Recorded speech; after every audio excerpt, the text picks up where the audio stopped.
I have based my talk on a wonderful sermon of Venerable Punnaji. Venerable Punnaji Thero is, I believe he resides in Canada, around the age of 90 plus, I think. He was a medical doctor before he ordained. So I find it interesting that in his sermons, there is a lot of almost medical clarification of some of the things we otherwise didn't think about, like how you experience the world, for example, through your eyes, ears, nose, mouth, and so on. So this particular talk, the topic was awakening from the dream of existence. And I made this talk in Sinhala medium in one of the meditation programs that I do, and recorded and put it on YouTube, and it got the highest views, and that made me realize that this topic is of high interest to people, and that's why I suggested to Dr. Manori that I do the same topic in English medium, which is anyway the medium which Venerable Punnaji did that sermon in. So if you are interested to hear the original version with much more depth in it, I will post the link in the Servants of the Buddha group, and Dr. Manori, I suppose you can then email it to everybody who is participating today. So the sermon starts with Venerable Punnaji mentioning that humans are quite unique when it comes to one problem in life. That is, out of all the species who is on this planet, humans are the only species that know that they are going to die. And that creates a lot of issues in life, especially if I take myself, while that knowledge was there throughout my life, it's in the latter parts that it became more of a conscious problem, so to speak. So the Buddha realization of a deathless state, where it is stated that you cannot die because you didn't exist in the first place. And that is probably the most misunderstood concept, I believe, when we are studying Buddhism. And certainly for us as laymen, when we studied Buddhism, it was initially at school, and the O-level syllabus mentioned nothing of this, and it was everything else other than this. And I find it interesting that we studied Buddhism for a fairly long number of years in school, and the really important pieces were actually left aside. And those we are now getting to hear through lovely sermons. It's almost like a new era of getting into the Buddhist philosophy, trying to get into the original teaching of the Buddha, away from the frills and the fancies to the core of the matter. And it all comes repeatedly back to the same piece of what is really going on here. What is this design of the body and the mind and the perceived self? So for me, I find it easy to think about this as a factory operating system, because this design seems to be quite an advanced design, like some computer or some automatic vehicle that comes out of a factory line. Given that humans keep getting born with the same design, it seems to be that there is an operating system that is wired into us naturally. And the enlightened state also is an operating system, but we are not wired naturally into it. So it's almost like you have to shift gears. You have to do a paradigm shift to move away from the operating system that we are born with or wired naturally to, and consciously try to move towards the more evolved system. To make a long story short, again, if I just share a personal experience, the longer I live, I have realized that how hard it is to be good and how easy it is to be bad, to say it in a very simple way. And what it makes me realize is the operating system that we are naturally wired to is very animalistic. to say the least. Like any other animal on this planet, we are also driven by the same things: to eat, to sleep, to reproduce. And that seems to be what is occupying most of our human awakened time on Earth. And then to say that there are other things that is more worthy of pursuing than just pleasing the senses. If you even have a conversation like that with other laymen, the initial reaction you get is, you must be mad. Why do you want to even think about it? Because at least pleasing the senses is a good result to try and strive towards after the whole process of living. And sometimes it took some time in life to find Dhamma friends like you all, where like-minded people looking for the same thing. There were times in my life where I felt alone, and I used to wonder, am I crazy for wanting something else, while majority seems to be wanting something different? And once in a talk, I was very fond of listening to the Friday afternoon talks by Ajahn Brahm, Venerable Ajahn Brahm, and he said, one way of knowing that you are well in the path is if others tell you that you are crazy. And I was like, okay, that's very reassuring, because my husband quite often tells me that I'm crazy. So I tell this to my friends, if your family tells you are crazy, you're probably in the right path. So, but when you realize this whole, the original teachings of the Buddha, or I mean, there's no way of knowing what's original because I don't even understand Pali. So we rely a lot on what others tell us. And after 2,500, 600 years, communication, if it doesn't come from the original source, it keeps changing based on the interpretations and the personalization of each speaker. And by the time it reaches to us now, after all these years, it is the state it reaches us now. So sometimes when you hear a talk that is very simply put across, but talking about very deep things, you suddenly realize, like, wow, imagine what the master would have been like if the student is like this. So for me, that was what I felt when I listened to a couple of talks by Venerable Punnaji. So he speaks about this thing about how can you die if you didn't even exist, and the fact that existence is a dream, and that we are almost imagining that we exist. So to start from the beginning, what was born then? We know humans are born every day. When a baby is born, does the baby know that the baby was born? It's an interesting question to think about. What does the baby know actually? Actually, the baby knows nothing. Many doctors are on the call. So what I suppose happens is, as the baby grows up and becomes a doctor, like Professor Polita here, and then investigates what was the baby thinking at the time the baby was born, we can just imagine scientifically that a couple of things must have been happening to the baby, right? So the baby doesn't know the baby was born. The baby doesn't know what's going on. So it is ignorance at its best. But the baby, there's something that the baby knows. The baby knows that the baby is feeling uncomfortable because inside the womb it was warm, outside it's cold. So there's a big contrast for the baby. Inside it was dark, outside it's very bright.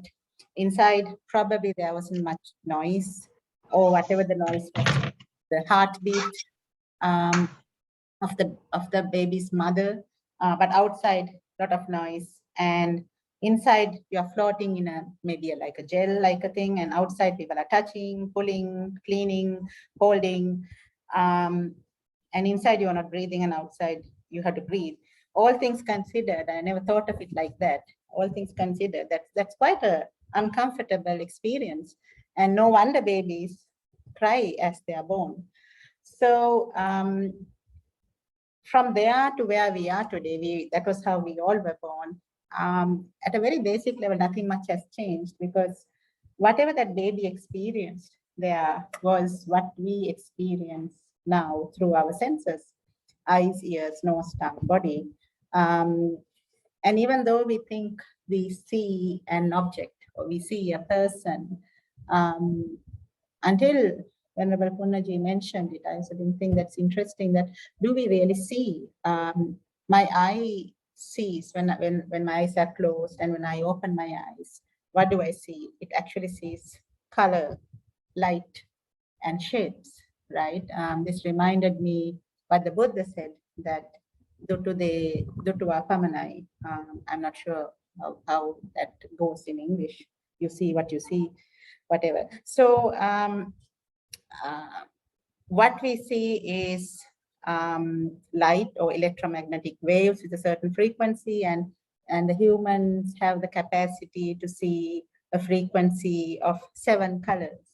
Now I'm pretty sure this world, the universe has much more colors than 7, but we see only 7. So the world that we see is limited to combinations of these 7 colors, just like the sound frequencies. So we know that we are within a limited sound frequency. And if you have a pet dog especially a pet dog, the way the dog looks up suddenly when there's actually nothing happening, you know that the dog is hearing something that you are not hearing. So what this all tells us is that through our 5 senses, the inputs that we are getting from the environment is actually neutral data. So we are an organism in the environment, and through the eyes, ears, nose, tongue, and the body, the environment sends stimulus, and the senses get stimulated, and whatever those stimulations get carried to the brain through the telephone wires, multiple telephone wires, so to speak, whether it is the optic nerve, the auditory nerve, and whatever the other nerves that link those sensors to the brain. And the visual image is actually formed in the brain, I believe. And even though we think we are seeing with the eye is actually a door, a sense door. And the information gets transmitted, and the brain, the supercomputer, does the inference of it. And then we see an object. Now, for a baby, it's just an object. There's nothing else to it. And the baby's mother over time might see that the baby has picked up the milk bottle and is looking at the milk bottle, and the mother will say, that is a bottle, or rather the word bottle. And over a period of time, the baby will realize that this object has a name. So, and gradually, the baby will think for a cup and think it's a bottle. And the mother will then say, no, that is not a bottle, that is a cup, and so on. So over the years, we have picked up labels to all these objects. So the using all the senses, the 6 or the 5 senses to cognize something. So if you take a baby again, you would have seen when the baby sees something for the first time, the baby will touch it to see how it feels. Is it hard or is it soft? Will put it in the mouth to taste it. What is the taste like? Smell it, drop it to see whether it bounces, and figures out using all the senses. And then the mother helps with the name as well. And after some time, the next time the baby sees the bottle, there is then recognition. The cognition is a repeat, and now there's recognition. So baby now, next time the baby sees the bottle, the baby does not have to go through all the motions because the baby knows that's the bottle. Now, accelerated to where we are today, we have in the supercomputer registered all of these things with personalized information about whether we like the bottle or not. And the fact that the bottle is mine and not Samudra's, for example, right? So if Samudra and I were in the same cot, we'll probably fight. Samudra will say, it's my bottle, and I'll say, no, it's my bottle, right? And the mother might have to give Samudra a cup and say, the bottle is Nadisha's. Samudra, this is, you can have this cup, right? So personalizing an objective experience seems to be where the problem starts, because whatever the stimulus we are getting from the environment, it comes to us in a very objective manner. The light that falls on the eye, the sound waves that come to the ear, the taste that comes to the taste buds, all those seemingly neutral data, and the whole saying by the Buddha, Dutude, Dutua Pamanai, Asunade, Asuna Pamanai, Danunade, Danuna Pamanai. So that part is the objectiveness of the experience. And then we respond to it with a strong point of view about, I like this, I want this, or I don't like this, I want to get rid of it. So that reaction brings a subjective experience into that objective experience. And that subjective experience, by personalizing it and imagining the part of, this is what I like, this is what I desire, seems to be where we are getting into trouble. So how is this happening, this whole personalizing part, which is what we call upadana? How can you create an I without showing what that I is?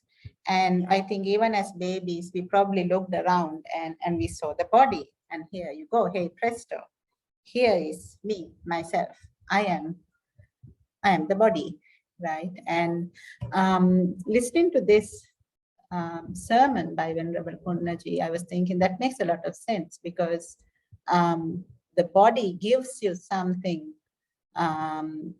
to say that this is me, and through the body we can actually occupy time and space. The space being the height, the width, and the depth that we are occupying right now, and time is as far as you can remember. So some of you might remember very early of your life. Now, in my case, I can remember up to about 7 years of age. So 7 to what I am today, 48. So that's about 41 years. So I am occupying 41 years of time. And I'm occupying, given my size right now, quite a large space also. And that then gives me now, even though theoretically I know that I am not the baby, I'm not the teenager, I'm not even the young person that I was. But intuitively, I feel I was. I feel all that was me. And that is why I recognize it as I'm occupying 41 years of time. And I fail to realize that I am like a wave in the ocean. You see how a wave starts and then exists while changing and then ceases to exist. That is pretty much the summary of our life. But given the relatively long time period associated with it, and while the change is happening, it's not at a very, the realization is hard because it's not, what do you say, tangible, so to speak. Even for us to notice that we have grown old and changed, it takes quite a while. Of course, others will realize it before us. They'll say that, oh, you have got fat, you have got thin, you have got this, and you have got that. But for us, many a times when people tell me you have changed, I'm like, what are you talking about? I am the same person I was. While I do feel that I have probably matured in experience, I don't see that I had changed much from the time I was perhaps in my 20s. And I think that is one reason why I personally find it hard to let go of a Sakkaya Ditthi, or this whole self-belief of self, because it seems so real. So what is really going on? And that is where the whole paradigm shift lies in. Talking about paradigms, if we stick with the baby example, I thought that was quite a unique way of explaining things. As a baby, the baby starts experiencing life. And if you take the whole food area, initially probably the baby doesn't like much food. Let's take carrots, for example, right? I know many babies don't like carrot because at least my two didn't. Um, and it's very hard to convince a baby that carrot is good for you. And they are teenagers now, 18 and 16, and they still don't seem to agree that carrot is good for them. So thinking of my own self, I was also not a vegetable fan. And even though teachers at school taught about the various vitamins you get and the benefits you get from vegetables, I remember it was in my early 20s that I consciously thought, enough being childish about vegetables, I should eat it because it's good for me. And what happened is what you all would have realized: when you start eating something and getting used to it, you get an acquired taste. And over a couple of years, I moved from not liking carrots to getting used to carrot. And now I'm in a state of where I like carrot. And I'll be happy to see carrot for lunch as one of the items. And for me, that's a paradigm shift, right? It's a complete 180-degree shift. How did this shift happen on carrot?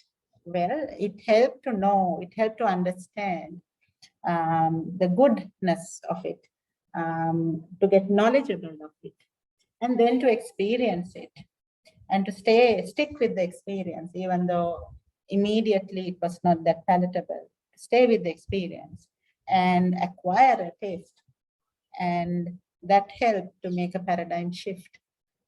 And I'm thinking maybe everything else is also quite simple like that. That you need to first get the knowledge about what's really going on. Why should we do this in the first place? Why should we even bother? And then there are techniques that helps you to experience this and stick with it, even though it's not palatable in the beginning.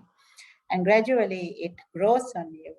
And one day that paradigm shift happens, and it's not forced anymore.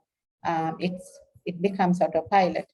So because I teach in a Dhamma school, and because I teach meditation mainly for people who are worse than me in meditation, it helps to for them to understand this whole anitya, dukkha, anatma through what they are doing. So when we sit for meditation, I tell them, okay, now sit in a comfortable position, whatever that is for you. And I ask them, do you feel comfortable? And they all invariably say yes. All right. So then what happens in 10 minutes time? I ask them as they start, and they say in 10 minutes time, this is not comfortable. So I'm like, yeah, so there you go. That is anitya for you, right? The fact that this body cannot be pleased with just one posture. And it is, you may want to sit for half an hour, but the body does not want to. So it helps you to realize not only anitya, but also the anatta nature of the body, which means you can't control this. It's beyond your control. The body has its own operating system, like I mentioned before. It's wired to operate in a certain way.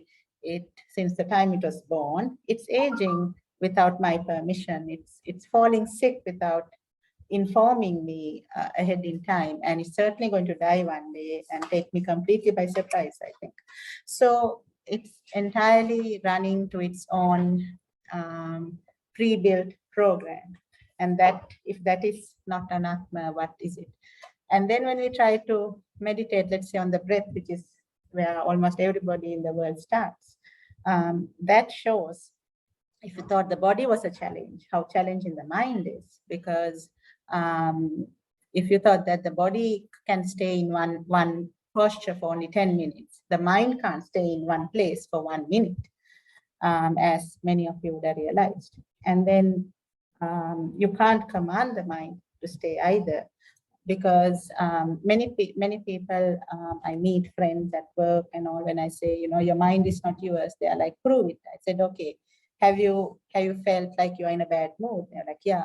So did you invite it? They're like, no. So then I said, there you go, right? If you are in control, why would you want to have a bad mood? You can just say, no more bad moods, please, and that's it. You live happily ever after.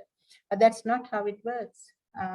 You are in a bad mood, you are worried, you are this and you are that, and it's all happening. It's stimulus from the environment, and we are reacting. So these things show that the body changes, the mind changes faster. The body has absolutely no control. We have no control over the body, and the mind, you can't even start to think where to control it. So then who am I if the body is not me and if the mind is not me? Who am I?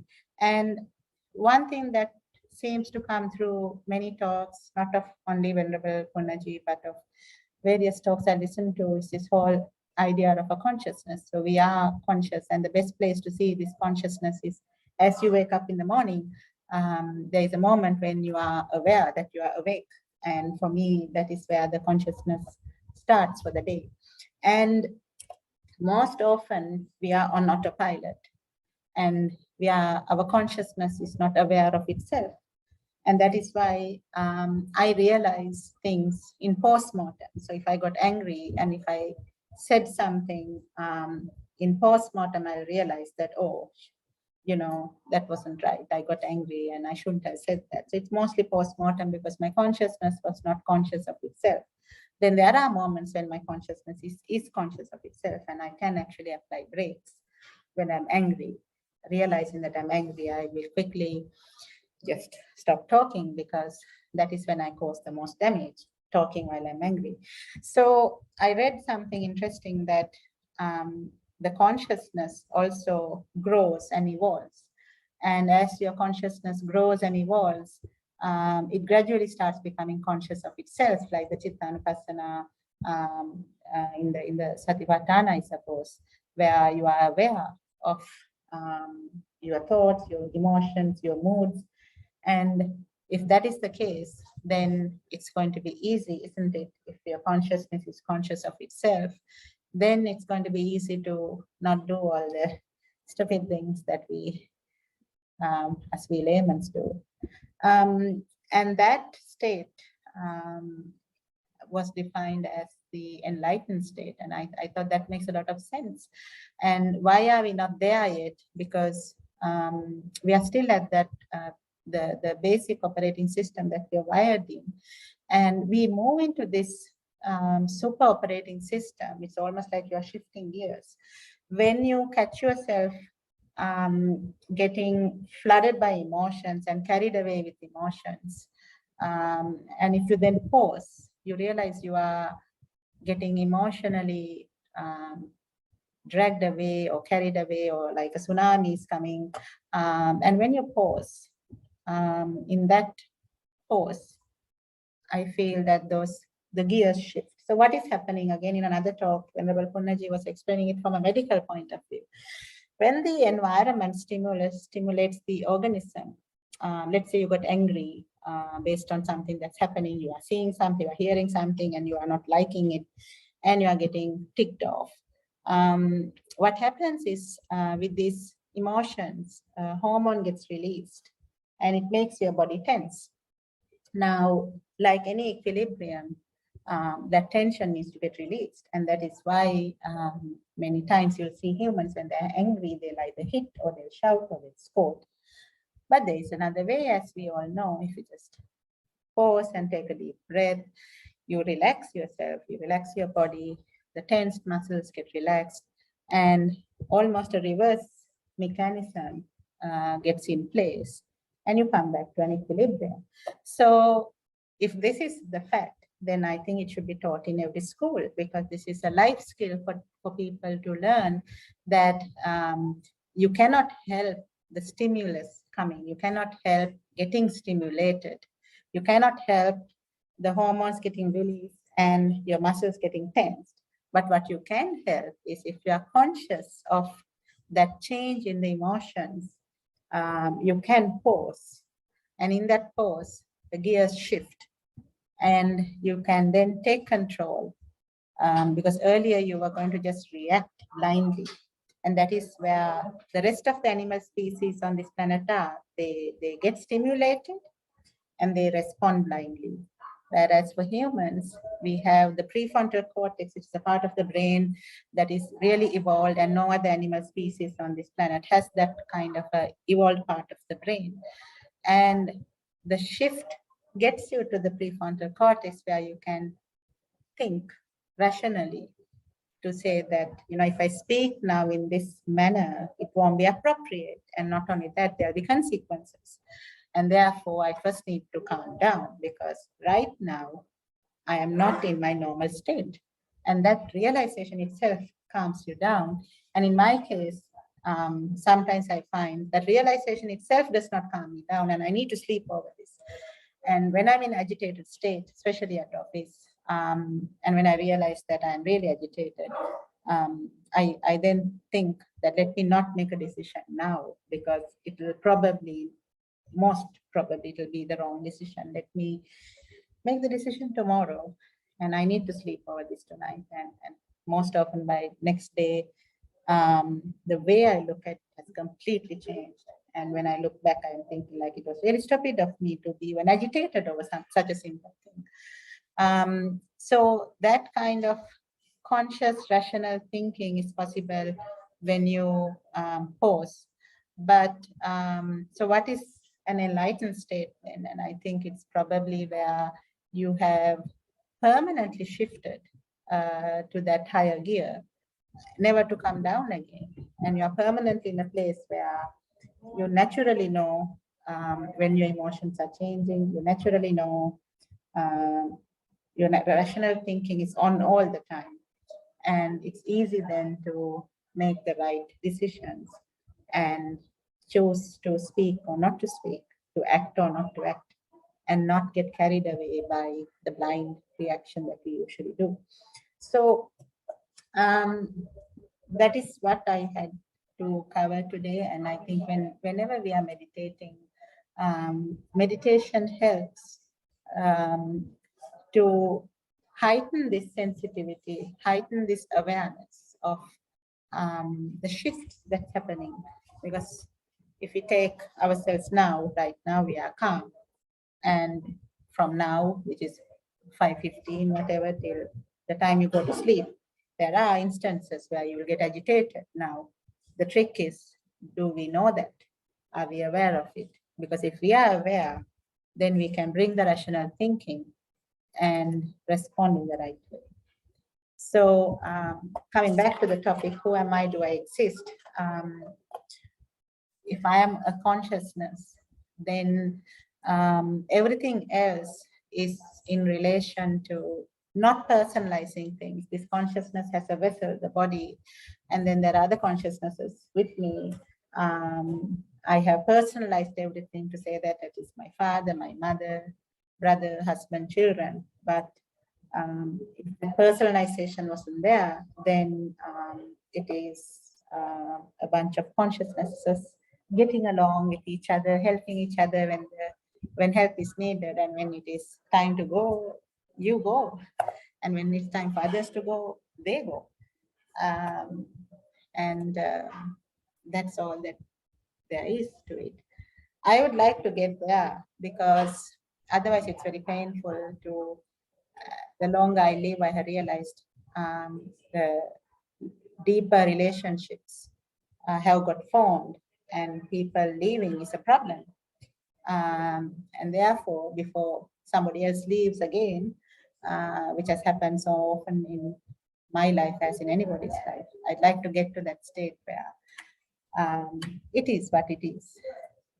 So let me pause there, and Dr. Manori, over to you. You wish to facilitate the Q&A session. Thank you, Nadisha. You took us through very simply and very carefully through the 6 senses and the reactions. However, to answer the question, who am I and do I exist? Although the mind and the body seem to be, you very clearly showed, which anatta is the way to look at, that we don't control these. Could you go on a little longer or from the floor about actually seeing. You show the difficulty in seeing Sakkaya Ditthi, which is the delusion of self. Yes, that's the very big difficulty because of the change happening so slowly. I mean, the change happening so quickly, shall we say, you don't catch it. Because it happens so quickly, you don't catch it. That is, I think, one of the root causes for this. Having said that, to not exist in the 5 aggregates is also an area, or even in any one of these aggregates. You showed, of course, in consciousness. Could you go on a little bit more, or shall we open it up to the floor? So, Dr. Manori, what I think is, Dr. Manori, that is where if you look at where meditation comes, right? So there are the 3 knowledge spheres. You hear knowledge, you think about it, you reflect, and then there's the experiential wisdom which you get through meditation. So in our meditation group, what we do is we start from where we know, from what we know. So when you close your eyes and stay still, out of the senses, the eyes are closed, and you can consider it, at least in that point of time, not functioning. And because we are not eating or drinking, you can consider that your tongue is not functioning in the short term. So then there are a few other senses that are very active, and particularly the ear. And if you just stick with one sense, what do you hear? You are aware of a lot of things that you hear. And what I try to do as a practice, Dr. Manori, is to see where the objectiveness changes to subjectivity, right? So right now, in my environment, I can hear a bird chirping. Now, depending on the time of the day, it does affect my mood. If I hear this in the morning while I'm having a cup of tea, I feel like, what a lovely morning, right? But in the evening, when I'm trying to concentrate and do something, if the bird is chirping, I'm like, what the, I wouldn't want to say what the hell, but it's the same bird, right? But how I subjectivize it is very, very different. But if you really look at it, it's just a sound. And the data that entered my ear is such a neutral thing. And through the whole personalization, I managed to, in the morning, have a desire for it, and in the evening, to have an aversion to it. Now, suppose I can stay in the neutral state, where the data is neutral, and stay at the objective state. And I think the starting point for me is to see where this shift is happening. So when I'm closing my eyes and listening to the bird chirping, I can feel the aversion. And I'm just watching, doing nothing. And most often the aversion is at a very, very mild state. But when you have nothing to do and you're observing it, that's all you see. And sometimes it just goes away, and sometimes it's there. So for me, that is the starting point of Manori, to see that shift. And I believe that with time, some realization might dawn to me to leave it alone, leave everything alone. What is this fight? That if you notice, where is the aversion coming from? Where is the desire coming from? From an unconscious need to control, right? An unconscious need to get what you like in front of you and get what you don't like out of you. So that need to control. So why is there a need to control? Because there is a need to please, right? So through the change in the the objectivity to subjectivity, you can see where the I is coming in. Where the I comes in. And after some time, when you realize that, who cares? Like, just let it be. You feel peaceful. There's no fight anymore. There's nothing to do really in this world, in this life. There's really nothing to do. And that makes you feel so peaceful. Problem is, Dr. Manori, that we are so busy and we are not having the time to look at this, right? I think that is the problem. And that's why I feel all of us need to give some time for ourselves, maybe an hour in the morning or something, to just do nothing and just observe what is going on. Because I think in that observation is all the insights, it's the freedom. Right. Thank you. Thank you, Nadisha. I think there are a lot of venerables here listening. We have Venerable Olande Ananda Maha Thero. We have our spiritual advisor to the servants of the Buddha, Venerable Olande Ananda is our co-patron. Then we have Venerable Dhammarakkhita.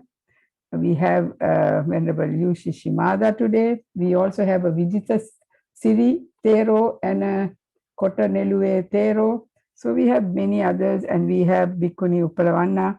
So shall I please ask one of the venerables to comment and contribute? Can we start with Venerable Olande Ananda Thero, please? Is that sort of in alphabetical order, or no, in my order. I'm afraid the I came in there. I'm sorry. Now.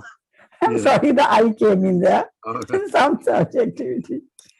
I actually wasn't aware that I had been the second meditation teacher to Nadisha, but apparently yes.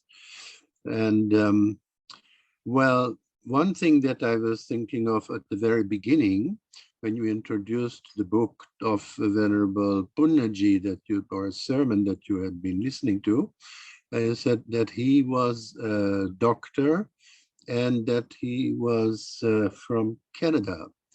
Well, once I got a visiting card from him, and there were 5 addresses on it, 4 in the United States and 1 in Sri Lanka. And when I looked here in my phone at him, his description, he had American nationality. But when I bumped into him a couple of times, it was usually in Kuala Lumpur at the temple in Brickfields, where he had an apartment. And actually I had the honor of sharing the apartment with him. There were 2 separate rooms and quite comfortable. And so I got to know him quite well. Once, you know, he was very deep in his teachings. He had well read a lot of Western literature also, not just Buddhist literature, but also other Western literature. And, you know, he had a great power of concentration, but he was not a very practical person in this, in worldly things. So I said, well, Bhante, I wouldn't mind to have you as my meditation teacher, but not as working in my office. You know.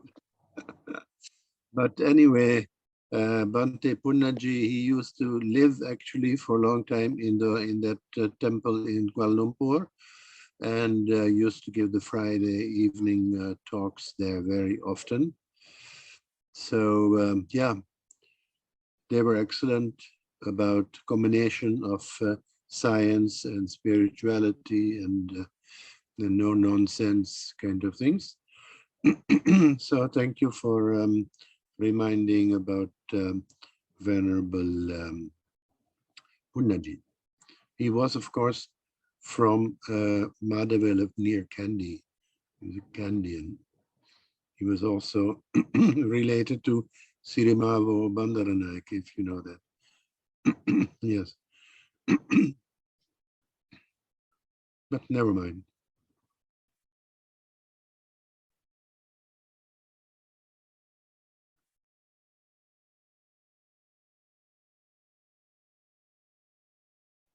Dr. Mallory, you're on mute. Dhammarakkhita Swami Wahanse, would you have any comments, Venerable Sir? Actually, understanding anatta is a process. You have to start now, and you can finish it when you attain arahanthood. So the talk we listened today is helpful in this process. But we are still along the path and we have to go another long distance. And thank you for the speaker. Thank you. Would any other Venerable have any contribution? First of all, Venerable Yusisimada, would you like to say, have anything to contribute, Venerable Sir?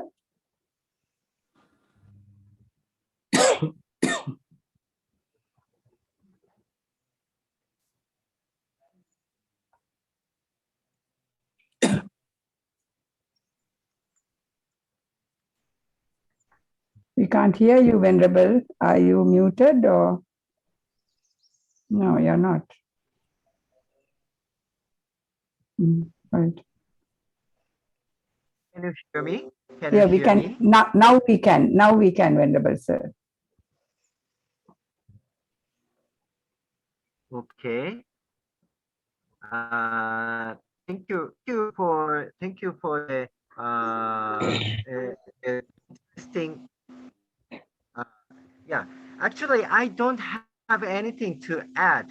Yeah, for the meditation practice, the mind is purified and we can understand what is disturbing us and what is the purification. So the mindful practice will very helpful for our daily behavior. So I think it's very useful for me to listen to the actual example from both of you. Thank you very much. Thank you, Venerable Sir. Any other comments from the Venerables or anybody else? Bhikkhuni or anybody else? We have about 10 minutes, 10-15 minutes of time. So may I make a small comment? Yes, please do. There is a sutta that is that explains very well the no self at all in according to dependent origination. And the name of this sutta is Maha Sutta. In that sutta, it is very well explained how dependent origination is actually showing us that there is no self and involved in anything at all. So Mahaniddana Sutta explains that very well, and it goes on also to explain there is a big section, or relatively big section, of the sutta on Buddha's exposition on non-self. So probably I think it would worth your while to look at or to study the sutta. And because I came in late, so I missed part of the talk on you see the mind and vijnana and namarupa. See, namarupa cannot exist without vijnana. Vijnana cannot exist without namarupa. It is because of the presence of namarupa that there is vijnana. It is also because of vijnana that there is namarupa. So knowing things come from the nama part. Without rupa, there is nothing to know. Without nama, you cannot know rupa.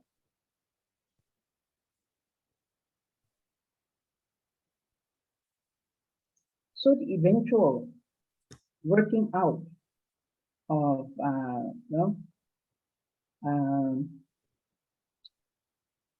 the anatta is very well explained in Mahaniddana Sutta. So I think it's good if somebody would like to go further in this. with meditation too, you know. To use this sutta as a good reference for one's meditative experience and analysis of one's meditative experience and to go on with it. So this is just a comment that I would like to make. And I thank you for giving me the chance to say something about this. Thank you, Venerable Anale. And any other comments or contributions to this?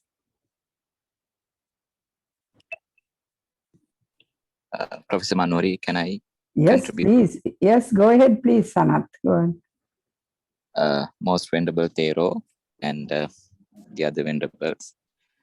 First of all, thank you so much. The speaker today really shown her the depth of her understanding about this, particularly from the practical aspects to the theoretical aspects, and she covered a vast area with this little time. And just want to make a comment with regard to one point that she has mentioned, for which I also totally 100% agree. I feel that the humanity is actually, as far as the human evaluation is concerned, that we have achieved we have now reached the maximum point of the physical human evolution, and now we are in the process of evolution of the consciousness. I think speaker touched this area, and which I started feeling that for billions and billions and billions years, we have been letting our minds to wander. And now because of this great exposure to Dhamma, now we started realizing that the importance of consciousness, or even maintain the mind in the present moment, which we simply can say mindfulness, how it helping us to move in the process of realization of this Dhamma.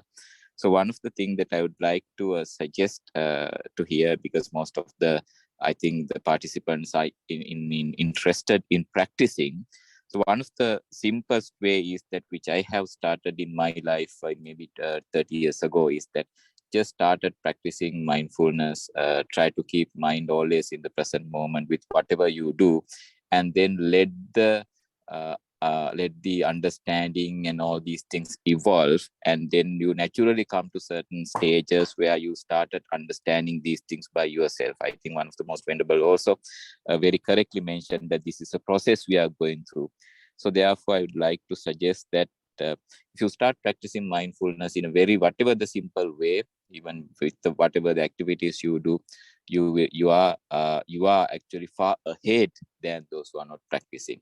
So that's a simple comment that I want to make. And thank you so much for the speaker again for enlightening us with this vast area. Thank you. Thank you, Sanat.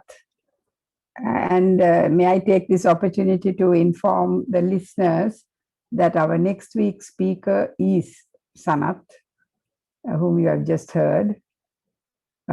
His topic is a practical approach to mindfulness, and it will be also an experiential learning session.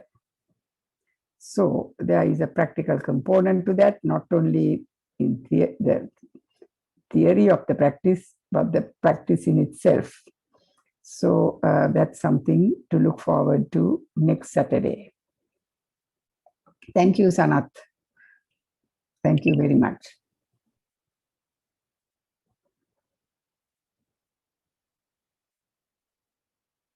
Any other comments? This is a deep, both philosophical as well as a deep part of the Dhamma. There is a very interesting, to anyone who wants to look at it more deeply, I have seen communication or writings by Bhikkhu Bodhi on Anatta, with some disagreements and agreements between Bhikkhu Bodhi's version, or the way he looked at it, and Bhikkhu Thanisaro's. I don't know whether anyone has seen this. And it is very, very interesting reading. And to sort of that it's a topic that can leave the listener confused if you just brush it away saying there is no self. But Nadisha handled it very gently, step by step, from birth onwards, taking us to see how, the self came on, how we got this in, and therefore why it's so difficult to get rid of it.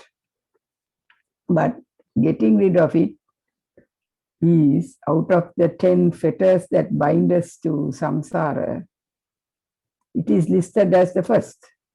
Now, if one were to start there, I don't think we can progress at all, frankly. I mean, those are the 10 fetters, but there's a lot of background in the Eightfold Noble Path, of course, the Buddha has said, where we have learned to control our, through sila, as Nadisha showed by example, speech and actions, and then the thoughts and the tranquility.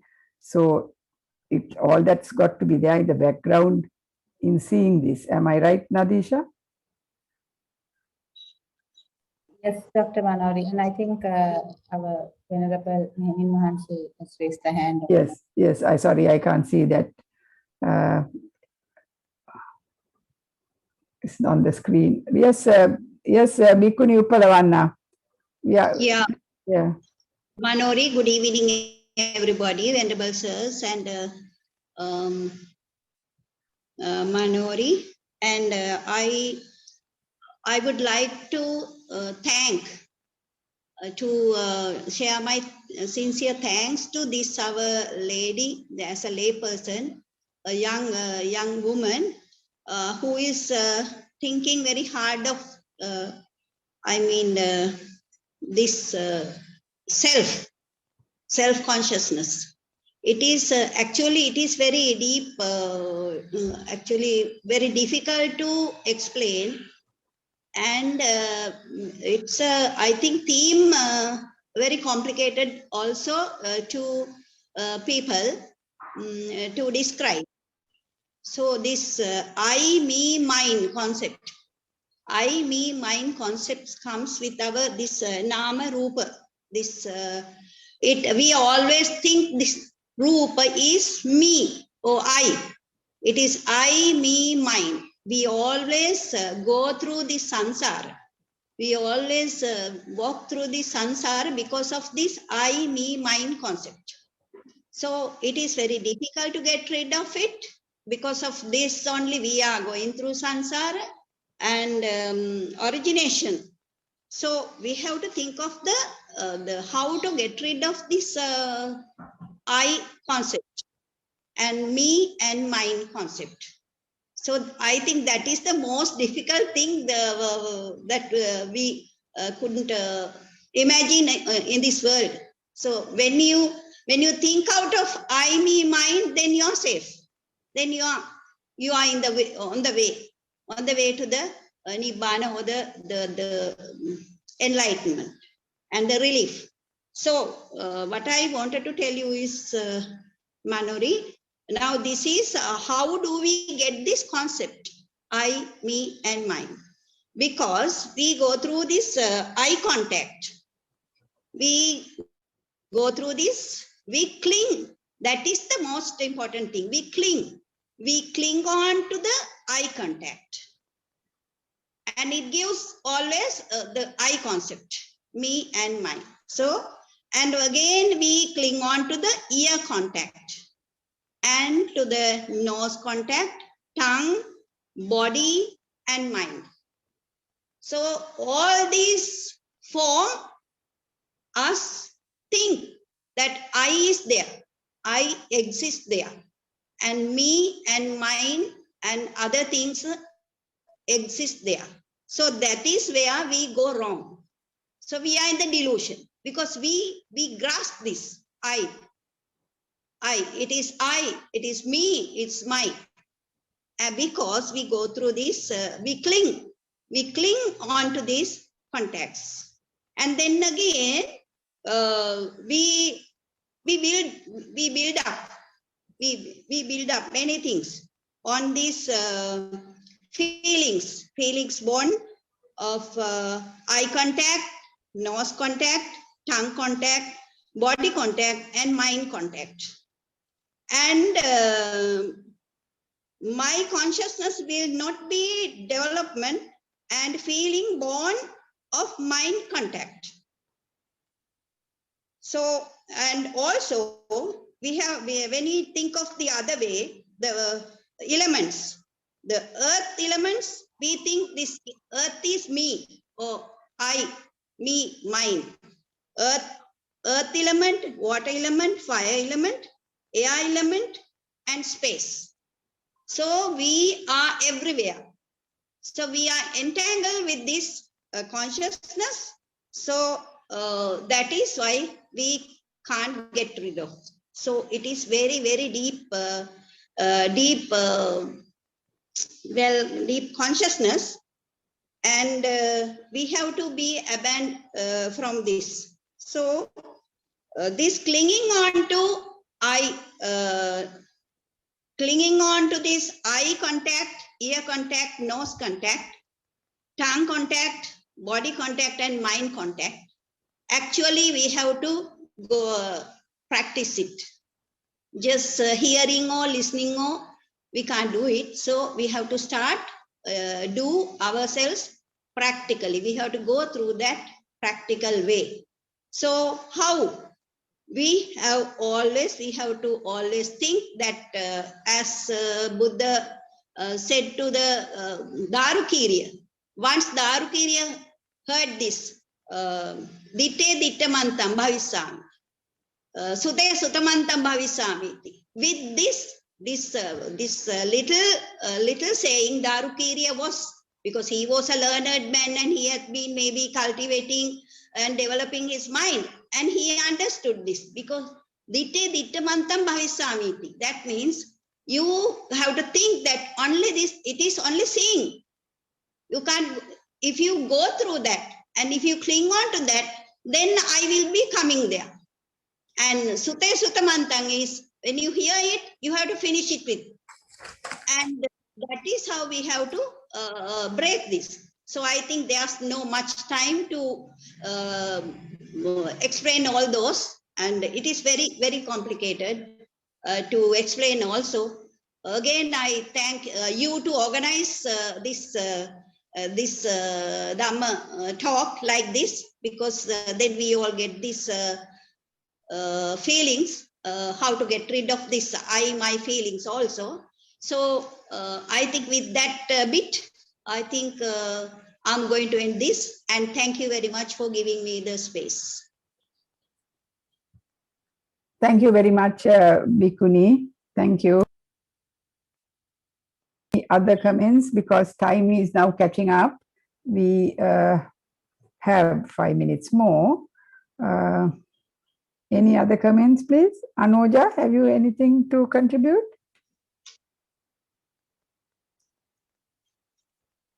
So I think what I would just like to endorse is what Nadisha was trying to impress upon us, that it is our own mindfulness which will enable us to see ultimately the lack of a self, the lack of an entity that is in control. So through mindfulness practice, and also observing how the mind operates, it is, as was explained, it is a process. We have to go through this process of observing the reality as it exists. So it's a subtle thing, but I think in meditation, many of you have had insights where you actually see this lack of a self and lack of an entity that is in control. So it is, I think Nadisha's talk is an encouragement for us to practice the Dhamma, so that we can see for ourselves that there is no such thing as a me or mine or self that is in control, because everything is impermanent. And if you are trying to see what this present moment is, even that you cannot see because it has passed so quickly. So there is absolutely nothing that one can grasp onto, whether it is a thought or whether it is some feeling or anything, whether it's a perception, feeling, thought, anything. And if you go through the 5 aggregates, you can see that there's absolutely nothing that remains the same and absolutely nothing that one can cling on to. So seeing that process is something that we have to cultivate through the practice of mindfulness and meditation. So thank you very much, Nadisha.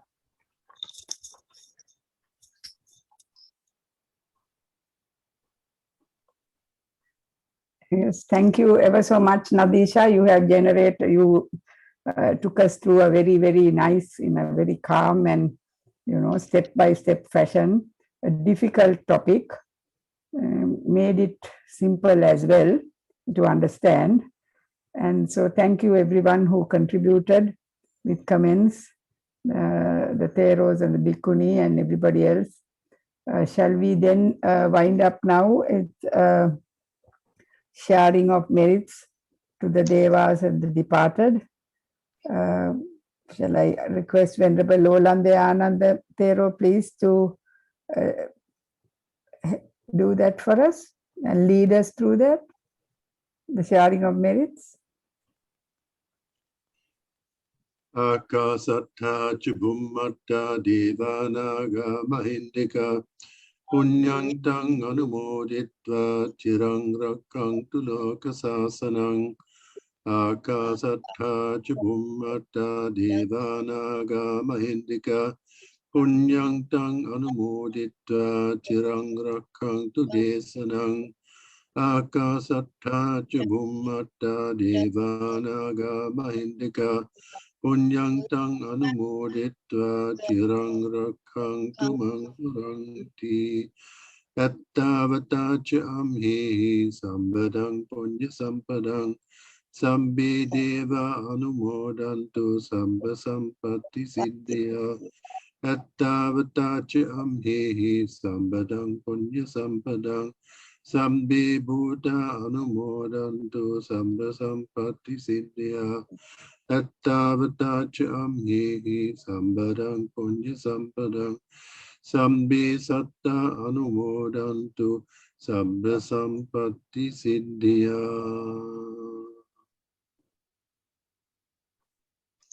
Sadhu, sadhu, sadhu. Thank you, Venerable Sir. And we will then call the meeting to a close. And we meet next week, Saturday, 4:30 again, same time on Zoom. Thank you, and may you all be well during the week and happy. Thank you. Thank you. Thanks a lot. Thank you.